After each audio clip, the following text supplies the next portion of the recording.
Yesterday, we talked about the causes of the Great Depression and when we realize that we're in it. And today, we're going to look at government's response to it. So, this section is just the last part of 7.3, but I wanted to separate it because they really are two different, I want to say time periods, but two different parts. It just makes it a little easier to split it up. The response is going to come in two parts. One, prior to Franklin Delano Roosevelt, and the other after. So that's what we're going to start with, is how did President Hoover handle the crash and the Depression itself? We know that Coolidge was not really willing to let go of laissez-faire attitudes to help farmers in the mid-20s. And really, you're going to begin to see some of the same indicators after the crash, not just with President Hoover, but also with Congress itself. And really, government in general did not believe in direct handouts. They did not believe in directly getting involved to help. And it's hard to blame Hoover or really Coolidge either. This has typically been government's response. But really what they do, the way they do respond, ends up probably making things worse. Okay?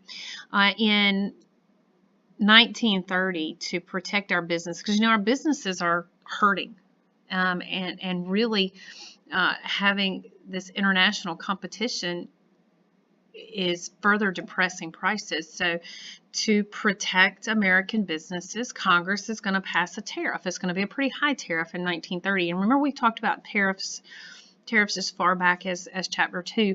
That's a tax on imports. So it's meant to help American businesses, but really what happens is it starts a trade war. European countries are going to also place a huge tariff on American goods, which means that nobody's buying American goods. Americans can't afford it, and now neither can Europeans. So that actually makes things worse. And add on to that Hoover's belief in laissez-faire economics, and the fact that government can't do anything, nothing really good is going to happen. What he's going to do instead of, legislation. Now, he can't pass legislation, but he can kind of influence Congress to go that way.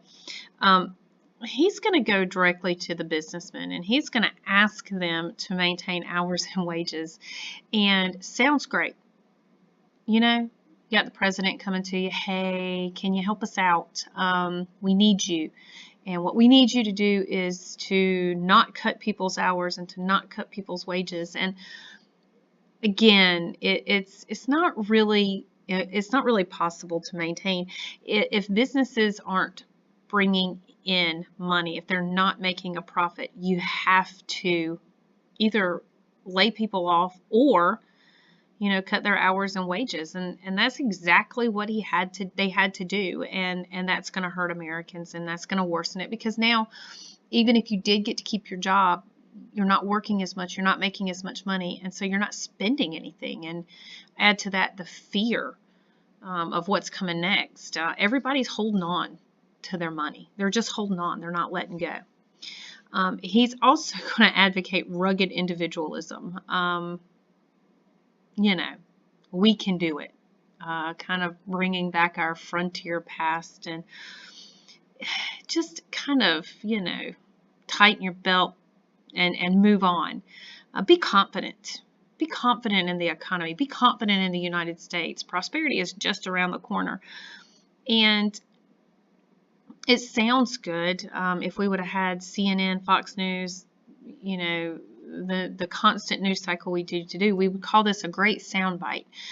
But that's exactly all it really was. There was no meat to it. There was no real punch behind it. He's all talk. And, I'm not going to say all the time that can't do anything, but this was a really, really bad recession that ends up into a major depression. And so you need to do more than that. the Federal Reserve had been established, let me go back down a little bit, I'm sorry, in 1913, and that's our central bank, and they're the banker's bank. And we didn't really go too much into it, but they are going to print our money. But they also regulate the money supply. And you do that by controlling the interest rate. They loan money to the banks you use for an interest rate, and then the banks will loan the money to you for a higher interest rate. Now everybody's making money. If you want to restrict, if you want to contract, make the money supply smaller, make money more valuable, you have a higher interest rate. It's more expensive to borrow money. If you want there to be a lot of money, you want to have some inflationary policies, then you lower the interest rate, and you make it extremely easy to get the money, and then everybody who needs it or wants it can borrow and have it. And that's pretty much what we had, an easy money supply during the 1920s, when everybody's going out and buying, whether it be stock or those appliances, or even land and tractors and farm equipment and stuff.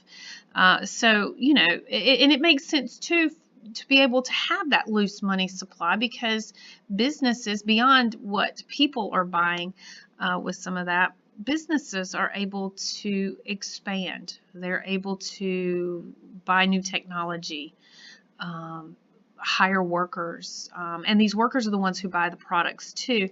But their policies in the early 20s and, well, throughout the 20s is actually going to make things much worse. Like I said earlier, in the early 20s, easy credit policies, like I said, and that helps to fuel that stock market speculation, and the overproduction, or, you know, the problems with the farms, you know, making it easy to buy all of the extra land, to buy all of the farming equipment, all those tractors and plows and stuff like that. And then with the stock market speculation. In the late 20s, they're going to realize that stock market speculation is getting out of control, and that this is not a good thing. And so they're going to tighten it. They're going to raise those interest rates and kind of initiate that tight money strategy, trying to curb, slow down that stock market speculation. And what this does, even though it does to a degree curb stock market speculation, it also discourages lending to businesses. So you know, it does what it's intended to do, but it has unintended consequences. After the crash in 1929, the Fed is, for some reason, going to further tighten the money supply, making it even harder to limit the effects of the crash. Now, I will say that when we had our crash, when we had our economic recession in 2008, when it started, that the Obama administration, you could tell with their policy that they looked back at the Great Depression. Now, whether it was a success or not depends on who you talk to, but they're going to do the exact opposite of this. They're actually going to drop the interest rate to close to zero, and it's only going to be slightly higher at the banks. And so they initiated a very easy money policy, a very inflationary policy, but they did the opposite. It made things easier, but it didn't help end the recession in 2008. But then again, making it tighter in 1929 didn't make it end any easier either, quicker either. But this actually hurts the people, okay? And this comment about, you know, if we had expanded instead of tightened the money supply, the depression may not have been as intense or as long lasting. I do believe that the intensity would have been lessened, though the length of it, I don't know that would have really had an impact. But by 1932, people are ready for a change. We've realized at this point, it's been about 3 years that we have felt the fact that we're in a depression. And for the first time, Americans are going to begin to look to the federal government for relief. In the past, they had relied on themselves.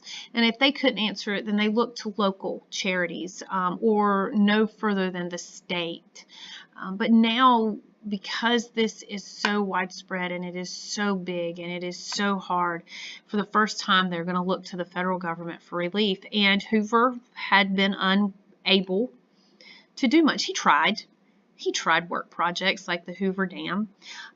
He's going to try different things. They just too little, too late. And so when FDR is running for president in 1932, he's telling the people he's going to do anything and everything. Maybe it won't work, but we're going to try it. Maybe it'll work, but it won't work well, and we'll kind of tweak it. We'll change it, but we're not going to sit here and try the same old thing. The same old thing hasn't worked. We're going to do something new. So Americans needed to hear that. And so in November of 1932, they're going to pretty overwhelmingly elect Franklin Delano Roosevelt as our president. And he is going to try his best to relieve the suffering of Americans. And it's important to understand, it says to relieve the suffering of Americans. He's going to try to end the Depression, but really, I think that his big point, and if you look at the New Deal, a lot of it deals with immediately looking at alleviating the problems that people are having. Just a cartoon about, this is Hoover. We're taking a detour. We're not going to go down Speculation Street anymore. But, of course, that didn't work. And there's FDR, fairly young FDR. He's a different kind of man than what we're used to. He is the cousin of Teddy Roosevelt, Theodore Roosevelt, the first real progressive president. And he, too, is going to be a very progressive president on the Democratic side as opposed to the Republican side. He had contracted polio as an adult, and he was, for the most part, paralyzed waist down. He was mostly confined to a wheelchair, though he did have braces and crutches in which he would walk. The press never showed him in his chair. They never showed him walking with his braces and his crutches. There was a lot of respect for him, and they did not want to show him as having weaknesses. Okay. Now, FDR was a very effective communicator, and he was able to tell people, I don't want to say just what they wanted to hear, because that's not effective, but he was able to ease their burdens. I guess that's kind of more where I'm going with this. He was able to effectively communicate. I understand what your problems are, and I know what we've got to do, and we're going to work to it. So he was able to make them feel better about what, and really get across that the government was going to work for the people. Okay, he's going to use he's going to use the radio very effectively, first president to really do so, particularly with his fireside chats. And the fireside chats are literally, I mean, he's at the White House, yes, and it's a radio broadcast, but he's making it sound like he's sitting in a parlor with a fire going, and he's just sitting down having an intimate talk with you. And there isn't this feeling that he's talking to everybody. It feels like he understands my problems. There's a personal touch to this. Okay, his first fireside chat was meant to ease people's minds. First thing he did when he became president was close all of the banks across the United States, bank holiday. And when I mean close, I mean if you were a bank, you had to close your doors. And if your bank opened, that meant that it had been audited and it was meant and it had been found to have sound policies.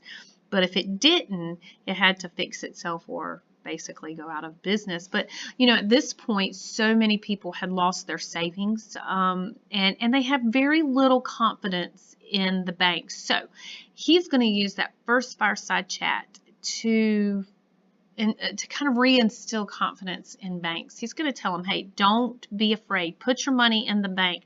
He's going to explain how banks work and how they loan money and where they get that money from. So the whole point was to kind of turn people's minds back into that, because we need banks. We need banks for our economy, because again, that's where the money to loan and, you know, business loans and things get their start. So don't put your savings in your mattress. Go put it in a savings account. Okay. He's very successful in that, by the way. He does change a lot of people's minds with that fireside chat, but also with several others that he does, because he does a series of them throughout his presidency. FDR is also willing to, not wiling, I've got a lot of typos in this, don't I? He was willing to experiment with government actions. He's going to abandon laissez-faire economics. He's going to get the government all up in the economy, and he is going to be, it feels like, in every single aspect of it. He's got his hand in it, government hand in it. Government's going to provide direct relief. Direct relief is literally giving you help now. Some sort of direct transfer. Okay, and he's going to engage in deficit spending.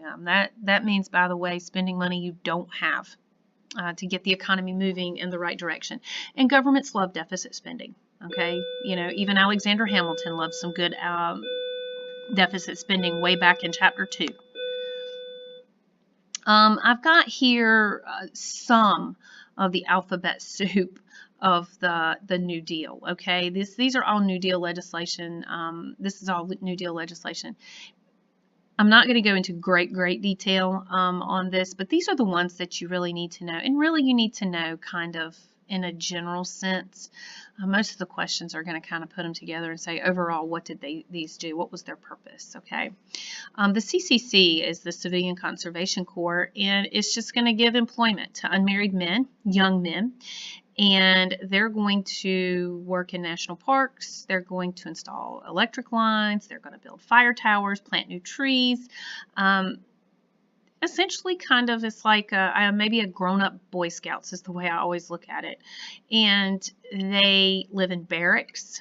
They make about $30 a month, and they are expected to send most of it home. And they keep about $5 for themselves. But this is not just to help those young men, it is to help their families. So they're required to send it home. You also have the Agricultural Adjustment Act. Now this is going to have government loans, it's going to approve government loans to farmers. But probably the most controversial part is it's going to pay farmers not to grow certain crops. Okay, you think about one of the biggest problems was that led to the Depression was overproduction. So if overproduction of wheat is a problem, don't produce wheat. And that's but again, if that's my living and that's how I make money, I got to make money. I can't just not plant, because then I'll go broke. I'll lose my farm anyway, and there I go. So the government gave subsidies to farmers to not plant. So even though they're not planting, they're still making money. There was a case that actually went to court about this, because in some cases it's not just not planting, it's also destroying. We have such huge surpluses that you really have to destroy. In one case, a guy just had a small farm. And when I say a small farm, it was an individual farm. He was not selling his produce. He was keeping his produce and putting it up and saving it. And the federal government came in there and told him that it violated the Agricultural Adjustment Act. And of course, since he's not selling it, he doesn't see the problem. It makes its way to the Supreme Court, and the Supreme Court actually said that, yeah, you did. Because you are growing your own, you're not buying. So I think most of us today would kind of look at that, scratch our heads, and think that's wrong. But the Supreme Court was looking at it, I don't think from a completely constitutional standpoint, but more from an economic standpoint. It was also hard because it paid farmers to kill hogs. We had so many hogs that the price of pork was, so low. And so there were millions of hogs and sows that are going to be slaughtered. Now here's the thing. Oh, well, we can take that meat and give it to the poor. No, because again, the same concept as what we saw with the farmer and his farm. If you give it away, nobody has to buy it. So it was literally destroyed. And same thing with milk. So what you see is you've got, and it was, I think that this would have been heartbreaking. You've got people who are starving to death because they can't afford food, and you've got farmers who are destroying their crops. You've got the FDIC, still have that today, and it insures bank deposits. At the time, it was up to $5,000, I think, and today I think it's up to $500,000.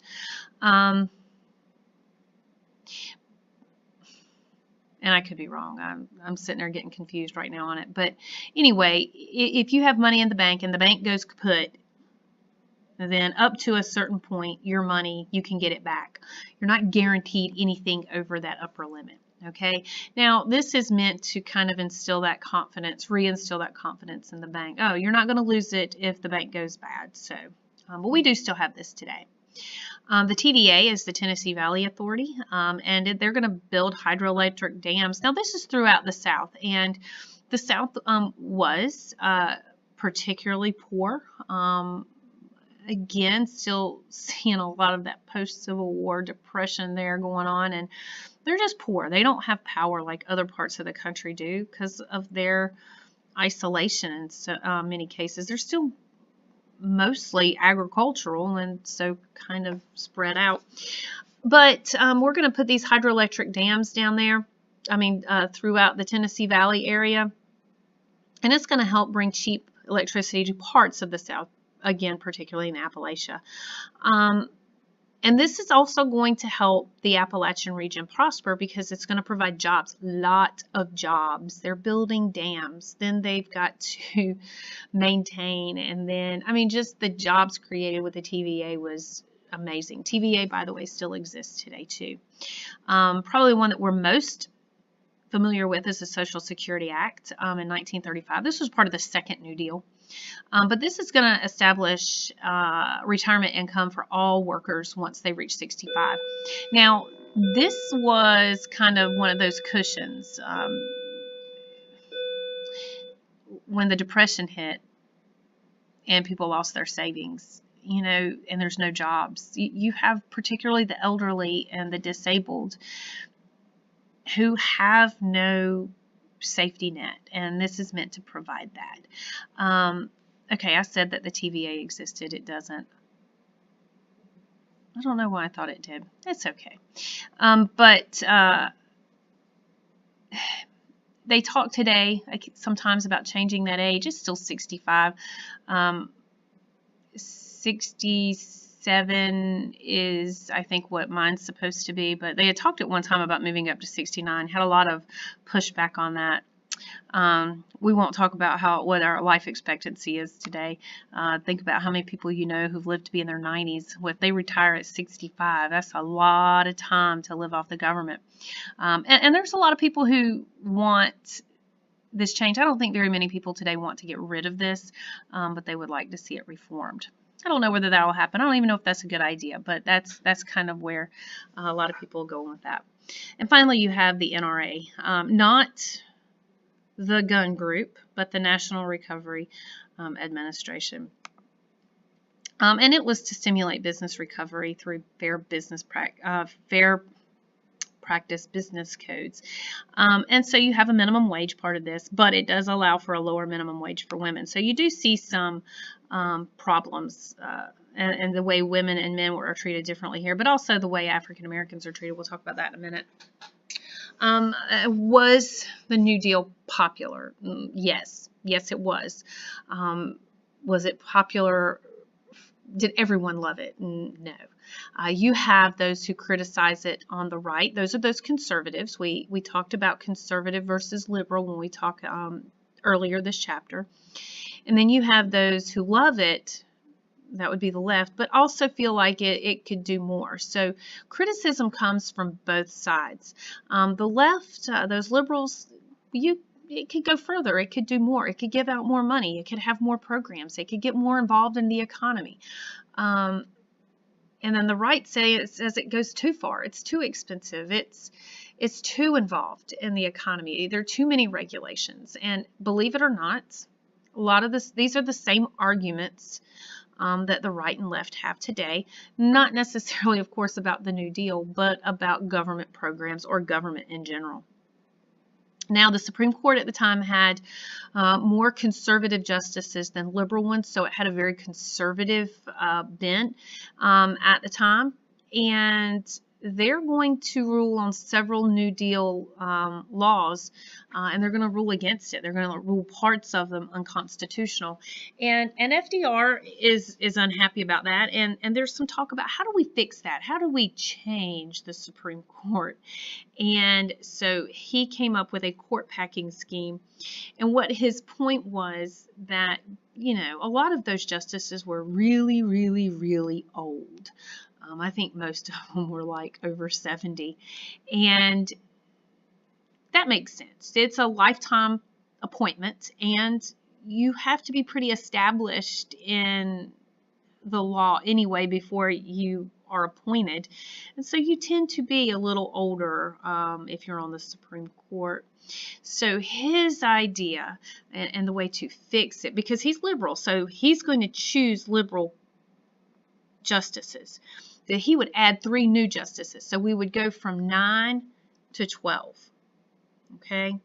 And then he's going to set an age limit at 70, and that was most of the court. So he would get to choose those 3 he was going to add, plus probably I think it was about 6 or 7 he would have done. So he was looking at basically redoing the whole court, and you would have had this liberal majority for well over a generation.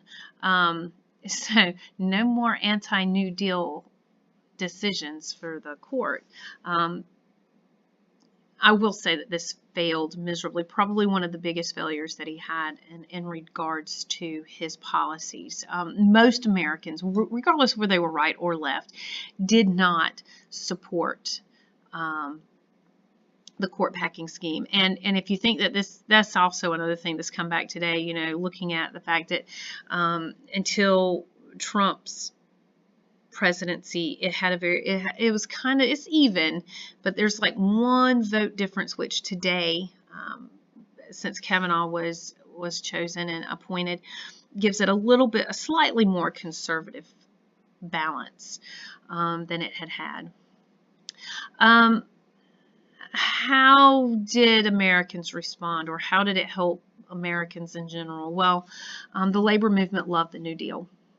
Okay, this is a group that was helped greatly by the New Deal. The NRA, the NIRA right here that's mentioned here, it's going to require industries to recognize workers' rights to organize and unionize, which means that you're going to see an increase in union membership. Now listen, this is not just acknowledging that you have the right to unionize. This is actually kind of helping them. This ends up helping them.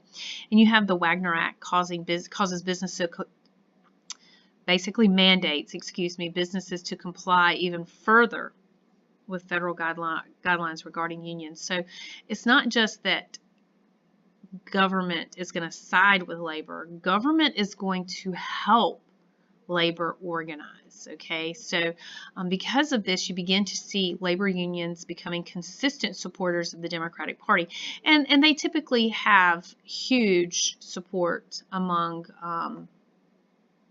labor unions today. Women didn't really benefit greatly from the New Deal. Women, like we talked about with the NRA, it allowed for a lower minimum wage.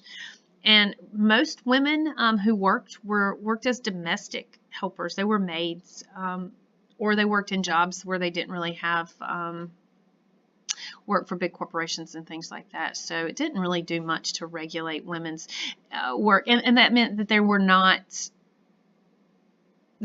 Social Security wasn't withheld. So they didn't get Social Security benefits once they reached 65. Minorities, kind of a mixed bag there for them. Most minorities were still farmers and migrant workers. Again, same thing as with the domestic help. There's no payroll records here, which means that there's no Social Security withholding, which means that there is no retirement payments through Social Security. New Deal programs is okay. I want to explain what I mean here when I says they when it says. I want to explain what I mean by New Deal programs were okay with racial segregation. You have the CCC for young men, but you also had a colored CCC for black men. So there was segregation. Blacks were not treated equally to whites in the New Deal. Some of those jobs that they gave out were given to just whites and were not opened up to African Americans. Also consider that throughout the Great Depression that African Americans had the highest ratio of unemployment in the U.S. I remember when 1933 came around, they had a 49% unemployment. So significant numbers of African Americans are out of work, and they're not really helped overly with these policies. That said, the jobs that they did get, they gave the credit to FDR, and so you're going to see the final shift from, they had begun moving to the Democratic Party with Wilson and his promise for anti-lynching legislation back in 1916, but you're going to kind of see a major shift in a voting bloc. And they're going to move predominantly from the Republican Party to the Democratic Party, and that's still a party affiliation that you still see in great numbers today. Maybe not as monolithic as it used to be, but still pretty big. So overall, the New Deal, success or failure? Well, depends on what your idea of success is. Did it alleviate the suffering of the Great Depression? Yes. Yes, it did. It gave people jobs. It gave people money. It gave people the necessities that they needed to survive. It did do that. Did it end the Depression? No. And you've got some economic experts who today claim that it actually made the Depression worse. And you know, so was it a success? I think, again, it depends on what your definition of success is. What ends the Great Depression? World War II. Massive spending, massive employment. We need soldiers, we need sailors, we need people to build the ships, we need people to make the guns, the airplanes, the tanks, the trucks. We need people to make the uniforms and the boots. We need people. And so now, when World War II hits, women, African Americans, Mexican Americans, Native Americans, groups that have been particularly devastated, and just Americans in general, not just minorities, they're going to be helped. And World War II is, economically speaking, a great time period for the United States. And that's what's finally going to pull us out of the Great Depression. So any questions, write them down, come see me or ask the question, and I will try to clear it up for you.